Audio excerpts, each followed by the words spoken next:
Thank you for looking so goddamn sexy. I'm saying, watching it. You was watching it? Alright, YouTube, what's good? Welcome back to the channel. I have a special guest on the channel. I've been waiting. This is a long time coming, y'all. We've been talking and we've been trying to collab, but we finally got it together. A fellow YouTuber, Carla K, you know what I'm saying? Carla K and Inky B, but Inky B is not here. Okay, sad story, I know. She's tattooing, so right. Yeah, my baby tattoos. You know what I'm saying? I'm gonna put her little Instagram in the description, so y'all go hit her up for any tats. If I get a tat, I'm going to her and I'm gonna vlog Absolutely. that shit. Yeah, I already talked to her about it. Area. Oh God. So only reason why I got Carla K on here is because she's more into movies than me, and I never thought I would meet somebody more into movies than I am. Okay, so we're gonna break down Malcolm and Marie. Okay, everybody's been talking about it. It's on Netflix. It's a Netflix original, and it has a lot of buzz. Okay, so what we're gonna do is very controversial. It's a lot of racial undertones in there, and then on top of that, so it's Zendaya's debut of her becoming into herself as a woman in the acting business. Okay, so it's major, and it's just a lot of stuff we need to talk about. A lot of stuff we got to break down. Okay. So if you guys didn't know, it's basically a love story, but not really a love story because there's a lot of things going on that is, instead of love, it's more, it's not the rosy side of love that we always like to watch in movies and like to watch on Hallmark. Yeah. It's more of kind of something that they don't show in those love movies. The work that it takes to have a successful relationship. I get you on that because it's more raw than just like the sugar-coated fairy tale love story, right? And so what happens is it's basically two people. It's like literally the cast is two people.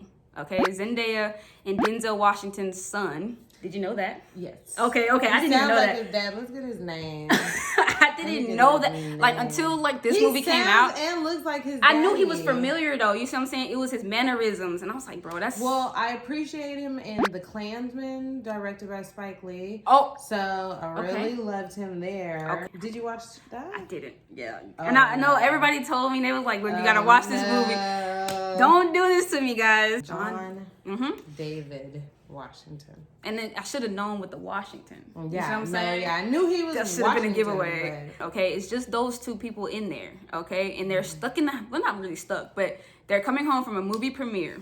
Okay, and Denzel Washington's son, whose name is Malcolm, he wrote and directed a movie that made a lot of buzz. And you know, they're coming back from the premiere, and you know, you see Zendaya, she's there, but she's not there mentally right now. Like something's wrong with her. So they get to a point where they're just talking and having fun. They're like, did you have a good time? Yes, I had a good time. Sweetie, do you want some mac and cheese? You know? And then he's looking at her and he's like, yo, what's wrong with you? She's like, nothing. But then it comes out. The dude forgot to thank her in his speech. And that's literally what the movie's about. So they're arguing the entire movie about the fact that he did not thank her for his speech. Okay? So that's the breakdown of the whole movie. But what we're going to do right now is break down a few of the scenes. Okay.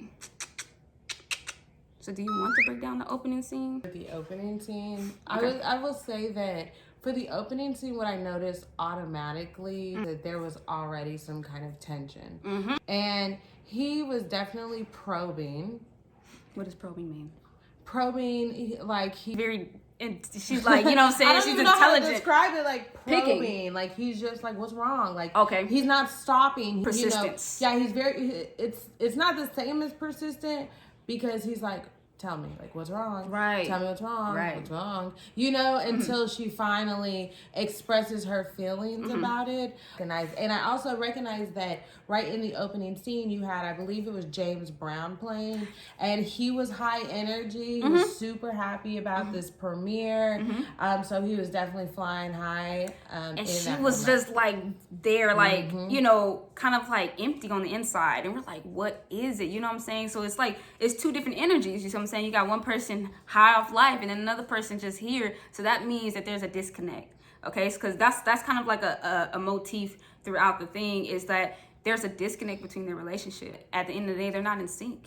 And I remember it was a few things he would say sometimes. He'll be like, he said, man, stop it, I can read you. And she's like, no, you can't really read me. And you know what? one thing I couldn't stand is that misogynistic. Let's talk about it. undertone. Let's talk about it. You know, especially in the beginning of the movie, it's the way that he was talking at her. He was very aggressive. Yeah, like, you know, Tyler, you're crazy, you're insane. You're a mental case. He was saying all that stuff. Yeah, things that when you're in a dispute with somebody, things that you don't want to hear. That's like fuel to a fire.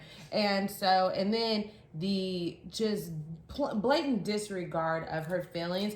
I will say for advice, if somebody doesn't want to talk about something, just give it a day or don't two. Press them. Don't press them. People have to come to you when they're ready. If you force them to talk about something and they're not ready to talk about, then you are only asking for conflict. And what I would say is the actors, both of their performances were amazing.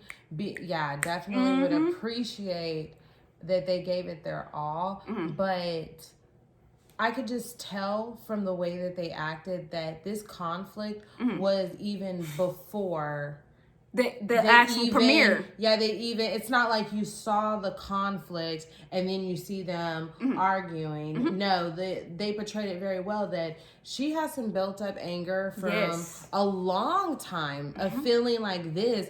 She's emphasizing, I have a problem with this. You don't thank me for all the things I do. The contribution to your work, being there for the writing, being there for the, the takes and all that other stuff. Like, it's like she said, it's literally a build-up, which is why they're having this pretty much a final showdown. This is basically what we're seeing. So that's the opening scene. We see the tension and it's very, very clear. I mean, she's making mac and cheese all aggressive, you know what I'm saying? It's getting crazy. We're like, what is it, right? Like, I don't know if he just loves mac and cheese, but what's the why? Dinner? Why are we eating mac and cheese? I love mac and cheese, but that's it. You get mac and cheese. He didn't even get a beverage. And I'm not saying a woman has to serve him. He can get his own beverage, but he still didn't get his own beverage. There was nothing. He went for seconds, dude. Like, he loves, I don't know, what was the point? Can anybody in the comments, if y'all watched it, what was the point of the mac and cheese? So, another thing is, the movie is in black and white, guys. The entire freaking movie is in black and white. It's not just like a scene where they're flashing back and it's in black and white. No, the entire movie is black and white. So I thought that was a kind of a nice touch. I thought it was poetic. I thought it was dramatic as well, because I remember what you had texted me. You were like, look, it made us focus more on what they were actually saying. The dialogue. Yeah, usually because directors make very specific choices, you know, lighting, editing, lens, you know, they make such specific choices. So if you're watching this movie in black and white, it poses the question, why does the director want me to view it like this? And I think in this specific movie, it helps focus on the dialogue of both of them. You don't get too distracted with things going around. You know, when you're in a happier environment in a movie, when you're in a happier environment, they use big, bright colors and pops of colors. Yeah. You know, you don't have a gloomy room. But the entire movie wasn't this exciting, you know, so it didn't quite require the aesthetics, the bright aesthetics, but when it's completely in black and white, it made it feel timeless, you know, and it definitely made it focus really on what they were saying and not so much of the house and the things that going around. You do forget, because it's a nice house, but you do forget about it when they're in the, you know, when they start talking, because what I like the fact it was like these really long monologues. Yes. Really, like, it's very drawn out. And even Denzel Washington's son, I keep saying his name. What's his name? John David. Wow. He has the longest monologues. And I don't even know, like, sometimes he gets out of breath. Yeah. He's like going and going. I'm like, yo. He did that. Oh my God. It was a beautiful display of acting, bro, on both ends. Like, it's no joke. I appreciate the actors. Oh, so like those monologues, and then it's every time they went into one, it got deeper. It wasn't just like they were on the surface. Every time they got back into a monologue and they're breaking each other down, they're saying, this is what I think about you. And like you said, it takes you to the journey of the build-up. Yeah. Because they're talking about old stuff. They're not even talking about the premiere the whole time. They're talking about when she had to go to rehab, and, you know, when she overdosed, when he talks about all the women he's been with. Oh my God. Being a little too descriptive. The bathtub scene was crazy. Disrespectful. That was the most Oh my God. When you say disregarding her feelings, like he was trying, that one right there, he said, let's go. You want to cut low? Let's go. Don't get it twisted. It's not like I'm on Zendaya's side, like, or Marie, I'm not on her side. It's not like that. It's my observation of the arguments of what they were talking about. That was disrespectful, what he said. But when they were going back and forth, a lot of times, he as well was just making very valid points. I was hoping that you were going to say that because...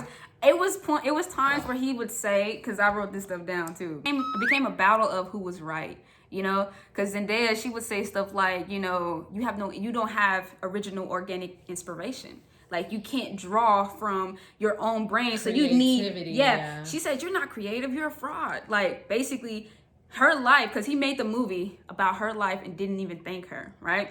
So, which was big to me. She said that if I wasn't with you, then your movie and your career wouldn't be where it is because you can't draw inspiration from yourself.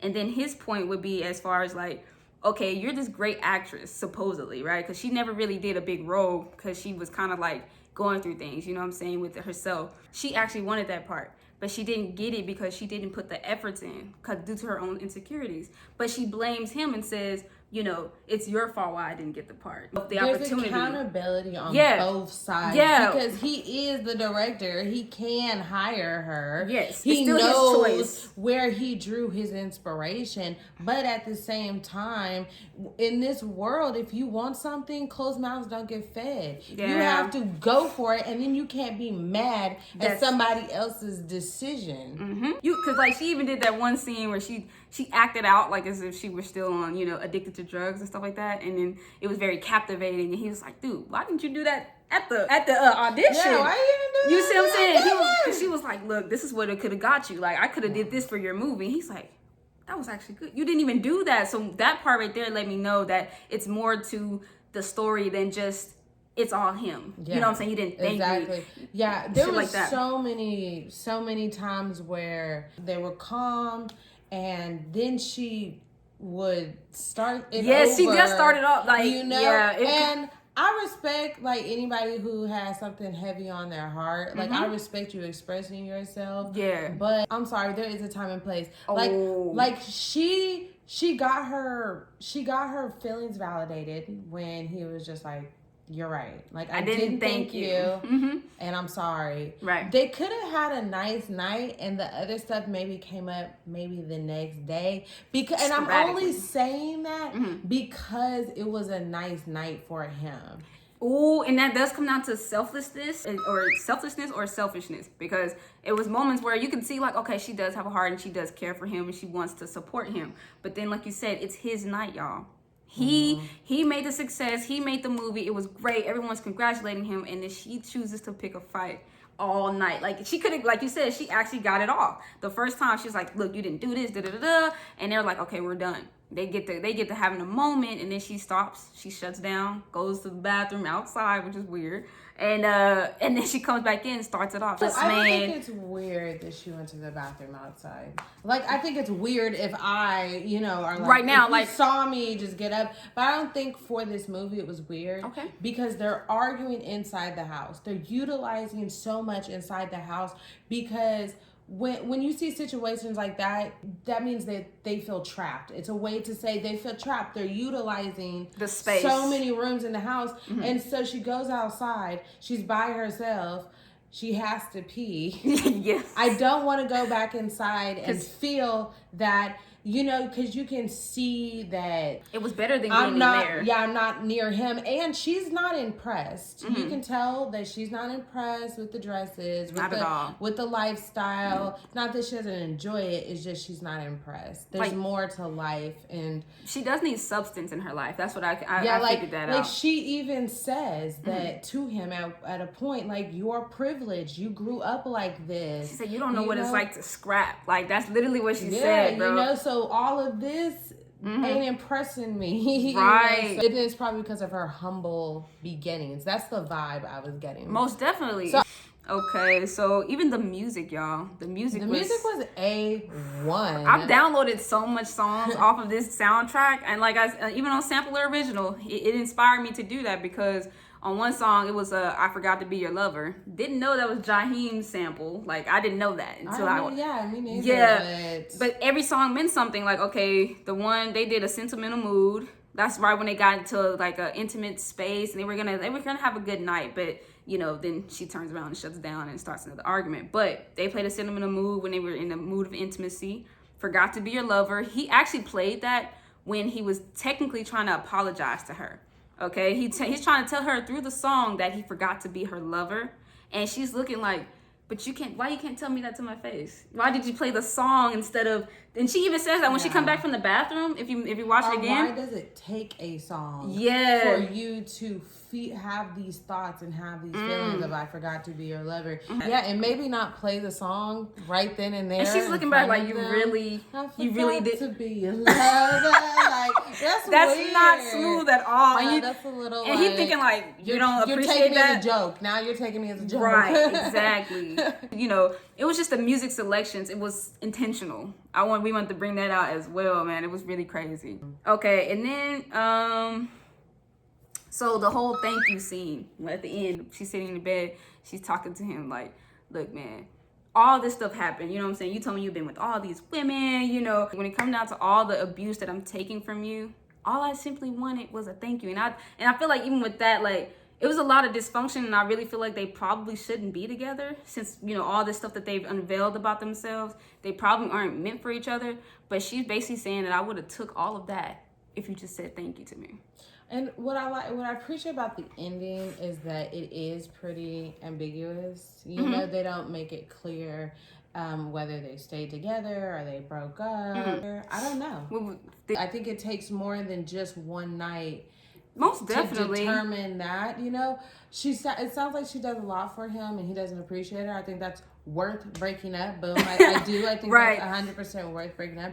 But also, he was, in several moments, validating her feelings, saying he was sorry. Mm-hmm. He was the only person that said sorry. Yeah. He was combative, but there was many times where... And literally what you're saying right there, he was the only person that said sorry, though. You know what I'm saying? And then that's something that us women, we have to do better at.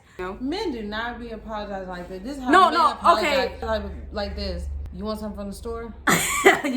You hungry? Yeah. No, okay. I'm not gonna say all men. I'm saying this man did in the movie. He did apologize. I'm not gonna say that it's all men. But I never seen her take any accountability. Well, there's one part that I do want to emphasize. So there's a part in the movie where Malcolm's character has this very long monologue, and he did it beautifully. Yes, he did. The one after the critique. Yes. When he was mad, and then he was like standing out the patio area. Yes, just watching. He was going off. Bro, he went off. He was so tired after that one. This is the issue I have with that scene. Okay. Now, I think it was done beautifully, and what he's saying isn't necessarily incorrect, but I realized that the creator and director, Sam Levinson, is actually a white man. So it really sounded like this is the director's feelings and not the character's feelings. And it's one thing if the movie was about something that the director feels passionate about, but instead it sounded like Malcolm was a puppet.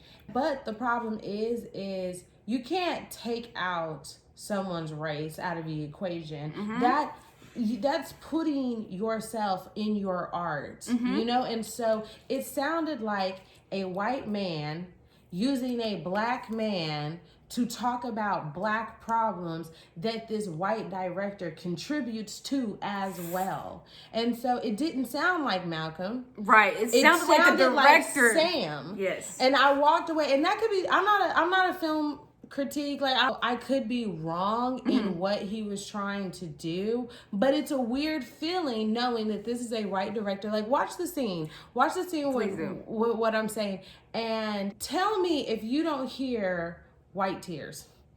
Literally. If you don't hear the problem with society is how they treat the black man, and then everybody suffers, including the white man. Like, you know, it was that, and exactly. It made me, I'm not gonna lie, it made me uncomfortable. It did. It made me uncomfortable about the movie. It was kind of like weird. So like she's basically saying, you know, a white director speaking through a black actor as you know, it's as like really as him. Blackface, but at the same time, it's actually using a black individual to sit here and represent black people through a white lens. Oh my God, bro. Because I kept hearing the racial undertones. Like, that's what I said at the beginning of the video. There's a lot of racial undertone for the film. And I'm like, what is it? I just kept overlooking it. But when she broke it down like that, I understand what's going on. Because this is his experience. Sam Livingston said in his interview that he forgot to thank his wife at a premiere. So this is his actual experience in film form, you know what I'm saying, through actors. So I can see him putting his own feelings into it. Okay, like, so all in all, all in all, how would you rate this movie? Out of 5 stars. Out of 5 stars. Y'all not gonna. And this is gotta be. Hey, this is literally. This is the part where we be honest with the viewers. We're just being honest. This is your perspective. Okay. My perspective. I think if you watch it and you've had these arguments before with someone, you're gonna rate it higher because you find that it's very relatable. But I'm gonna have to give it a 2. I knew it. She's Simon in this relationship. I swear to God. I'm honest. Like, Simon was honest. I'm honest. She's Simon. It's not about the performance. Okay. If the performance was on 5, the performance is on 5. Okay. You know, it's about the way I felt walking away. That I don't need the closure, you know? Exactly. I like the questions. I like the mystery. But I don't like the projection that I felt coming from the director. It's all through it. Mattered. It's all through it. And we feel that as the viewers. So bro, that was woo. So she gives it a 2, y'all. Okay. Overall, I'm taking so much. The 2 literally came from the actor's performance. Literally the 2. I can give you that though. I ain't gonna lie. I'm gonna give it a 3.5. I'm just gonna put that out there because only reason why I'm doing a 3.5 and not a 4 is because of the way they left me hanging. It wasn't even like a genuine cliffhanger. It was literally you left me with nothing. I don't know what I can't even imagine what might happen in this relationship anymore because he just says finally throughout the movie he's like thank you, and then they wake up and they're standing outside. They don't even touch each other. But I think that's so cool because in real life, when you're in that moment, we don't know what's going to happen next. Oh, that makes it even more relatable in that sense. Today, I'm so excited, man. First movie review down in the books with Carla K. Hopefully we can get Inky B next time because when we all 3 together, it's crazy. So yeah, it's a lot of talking over each other. Yeah, maybe we're gonna try to regulate that next time. But other than that, like a stick that we pass around. She has the stick now. Do you have the stick of donuts? No, she has the stick. But Carla gonna give it to you raw and organic, and that's what we did today, y'all. So like, comment, subscribe on this video. Put some comments in the comment section, and we'll be back with another video. Peace.